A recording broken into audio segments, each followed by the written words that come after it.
Worth it pa bang subukan ang affiliate marketing kung hindi ka sigurado kung gagana siya? Gets kita. Kung breadwinner ka, hindi lang oras ang puhunan mo. Energy, pagod, at emotional capacity din. Pagod ka na sa trabaho tapos iisipin mo pa, paano kung Another hype lang to, paano kung ilang linggo ako mag-effort tapos wala ring mangyari. mangyari? Valid yung takot na yan. At to be honest, may mga tao talagang sumubok tapos huminto agad. Pero kadalasan, hindi dahil wala talagang chance, kundi dahil sumabak sila ng walang malinaw na expectations. Hindi nila alam gaano katagal bago maintindihan ano ang realistic na progress, ano ang normal na hirap sa umpisa. Kaya mahalaga yung education before decision. Hindi ka ina-ask na maniwala agad. Ang hinihingi lang na intindihin mo muna kung paano talaga siya gumagana.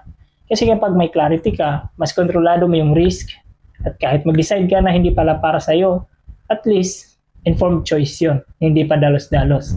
Kung gusto mong makita ang buong picture bago ka magdesisyon, panoorin mo muna yung full video explanation at training na ginawa namin.